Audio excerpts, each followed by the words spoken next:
एक मिनट। ओम शांति। सुप्रभात। हमारे बीच में उषा दीदी जी पूछे हैं। सेकंड नंबर उषा जी है एक, और उषा जी तो है आपको मालूम ही है। तो दीदी जी ऐसे राजस्थान में बहुत ही कम निकलते हैं बहनें जो बाबा के ज्ञान में चलते हैं। ये ज्ञान में चलने वाली एक बहुत मुश्किल से मिलते हैं। तो ये उषा दीदी जी हमारे राजस्थान के चित्तौड़ करके है, और इसे FM रेडियो जो है शांतिवन में चलते हैं, मधुबन रेडियो, तो उसमें सेवाएं देती है। और इनकी कई सारे कलाएँ हैं, हम क्लास के बाद सुनेंगे। तो अभी सब एक बार ताली बजा के दीदी का स्वागत करें। शांति।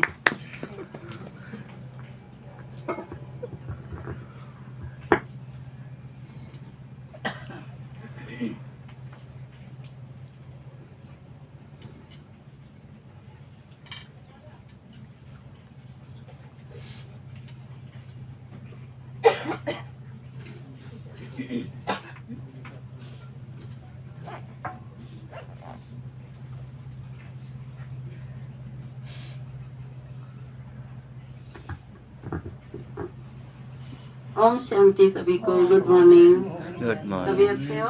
बहुत अच्छे। चलिए बड़े। जी जी बिल्कुल, हम शिमणी होम में कितनी बार आए इंटरव्यू लेने, और अब भी आएंगे। तो आज बाबा ने कहा है कि भारत अविनाशी खंड है, क्योंकि बाबा का बर्थ प्लेस है तो ब्रह्मा बाबा का भी बर्थ प्लेस है, और हम सभी ब्राह्मण आत्माओं का भी। तो बाबा ने कहा देखो ये सबसे बड़ा तीर्थ स्थान है। जैसे भक्ति मार्ग से तो जड़ चित्रों की पूजा होती है, लेकिन बाबा ने कहा कि सतयुग और त्रेता भी तीर्थ स्थान है।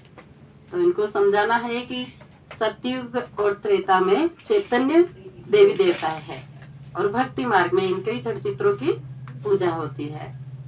तो फिर बाबा ने कहा कि कैसे आप कह सकते हो कि डायरेक्ट कनेक्शन रखेंगे बाबा से। डायरेक्ट कनेक्शन रखेंगे तो क्या मिलेगा? बाबा ने कहा क्या प्रेरणाओं से आप समझ जाएंगे, और प्रेरणा अगर मिल गई, मुझे मिली, अब मैं उस अनुसार चलूंगी, तो अब आप तो डाउट करोगे ना, दूसरे तो क्या सोचेंगे कि अरे ये अपने मन से चल रहे हैं। इसलिए डायरेक्ट कनेक्शन हो नहीं सकता है, वाया ब्रह्मा बाबा के थ्रू ही बाबा को याद कर सकते हैं। ठीक है, तो सुनते हैं बाबा के मधुर महावाक्य। आज है 7 तारीख 7/11/2023 की साकार वाणी है। बाबा कह रहे हैं मीठे बच्चे सावधान सावधान हो, पढ़ाई पर पूरा ध्यान दो। ऐसे नहीं कि हमारा तो डायरेक्ट शिव बाबा से कनेक्शन है, ये कहना भी देह अभिमान है। प्रश्न है भारत अविनाशी तीर्थ स्थान है, कैसे? तो उत्तर दे रहे बाबा, भारत बाप का बर्थ प्लेस होने के कारण अविनाशी खंड है। इस अविनाशी खंड में सतयुग और त्रेता युग में चैतन्य देवी देवता क्या करते थे? राज्य करते थे। मतलब राज्य करते हैं। उस समय के भारत को क्या कहा जाता था? सतयुग त्रेता को शिवालय। फिर भक्ति मार्ग में जड़ प्रतिमाएं बनाकर पूजा करते हैं। शिवालय भी अनेक बनाते हैं, तो उस समय भी तीर्थ है, इसलिए भारत को अविनाशी तीर्थ भी कहते हैं। गीत है रात के राही थक मत जाना, सुबह की मंजिल दूर नहीं। थके तो नहीं ना कोई? अरे रोज बाबा मुरली सुनाता है, योग करवाता है, ये का ये का ये, ऐसा तो नहीं होता है? बोर तो नहीं होते ना? होना भी नहीं है। खुशी जी जी। ओम शांति। ये कौन सावधानी दे रहे हैं कि थक मत जाना? ओ रात के राही, ये कौन कह रहे हैं? शिव बाबा। कई बच्चे ऐसे भी हैं जो समझते हैं कि हमारा तो शिव बाबा ही है, उनसे हमारा कनेक्शन है। क्योंकि भाई बहनों के साथ अनबन हो जाती है, टीचर्स बहनों के साथ अनबन हो जाती है, तो फिर क्या कहते हैं? अरे जाने दो, हमें तो नहीं जाना है, हमें तो वैसे ही बाबा को याद करना है, डायरेक्ट ही याद कर लेंगे। तो बाबा कह रहे हैं परंतु वह भी सुनाएंगे तो जरूर ब्रह्मा मुख से ना। कई समझते हैं शिव बाबा हमको डायरेक्ट प्रेरणा करते हैं, परंतु ये समझना क्या है? रॉन्ग है। शिव बाबा शिक्षा तो जरूर ब्रह्मा द्वारा ही देंगे। तुमको समझा रहे हैं कि बच्चे थक मत जाना। भले तुम्हारा शिव बाबा से कनेक्शन है, शिव बाबा भी कहते हैं मन मना भाव, ब्रह्मा भी कहते हैं मन मना भाव, तो ब्रह्मा कुमार कुमारियां भी कहती है मन मना भाव। परंतु सावधानी देने के लिए तो क्या चाहिए? मुख चाहिए। कई बच्चे समझते हैं हमारा तो उनसे कनेक्शन है, परंतु डायरेक्शन तो ब्रह्मा द्वारा देंगे ना।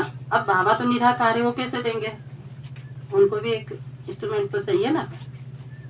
अगर डायरेक्शन आदि डायरेक्ट मिलते रहे तो फिर उनको यहाँ आने की दरकारी क्या है? ऐसे ऐसे बच्चे भी हैं जिनको ये ख्यालात आते हैं, शिव बाबा ब्रह्मा द्वारा कहते हैं तो हमारे द्वारा भी कह सकते हैं, ब्रह्मा बाबा के द्वारा कह रहे हैं तो हमारे द्वारा भी कह सकते हैं। देखो कैसे कैसे विचार आते हैं। लेकिन ब्रह्मा बिना तो कनेक्शन हो नहीं सकता। कई ब्रह्मा व ब्रह्मा कुमार कुमारियों से रूठते हैं तो ऐसे कहने लग पड़ते हैं, योग तो शिव बाबा से रखना है। बाप को बच्चों को शिक्षा सावधानी देने के लिए कहना भी पड़े।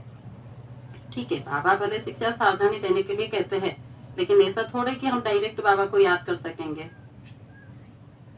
बाप समझाते हैं तुम टाइम पर क्लास में नहीं आते हो। किसने कहा? शिव बाबा और ब्रह्मा बाबा दादा दोनों ने कहा। दोनों को अथॉरिटी है कहने का। क्योंकि ब्रह्मा बाबा के मुख के द्वारा ही कहेंगे, तो बीच बीच में ब्रह्मा बाबा भी कहते हैं क्योंकि उनको भी अथॉरिटी है। दोनों का शरीर एक है तो कहते हैं सावधान होकर के पढ़ाई पर पूरा अटेंशन दो। ऊंच से ऊंच बाप पढ़ाते हैं, पहले पहले महिमा ही शिव बाबा की करनी है। उनकी महिमा बड़ी भारी है, बेअंत महिमा है।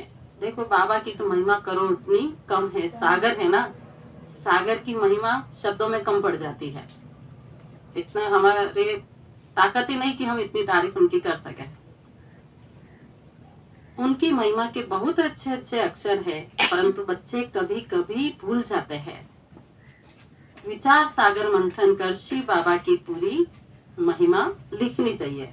बाबा कह रहे देखो वो तो बेअंत है, लेकिन फिर भी बच्चे कभी कभी भूल जाते हैं। कभी देह अभिमान आ जाता है ना, तो भूल जाते हैं। न्यू मैन किसको कहे? न्यू तो heavenly new man Shri Krishna है, परंतु इस समय ब्राह्मणों की चोटी गाई हुई है, वो तो सतयुग में होंगे श्री कृष्ण तो।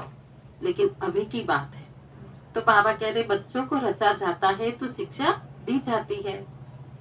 अगर लक्ष्मी नारायण को न्यू मैन कहे तो उनको शिक्षा देने की तो दरकार ही नहीं है। उनको शिक्षा की कहाँ जरूरत है? वो तो एक्यूरेट बने बनाए हैं, जो लेना है अभी लेना है। तो अब न्यू मैन कौन?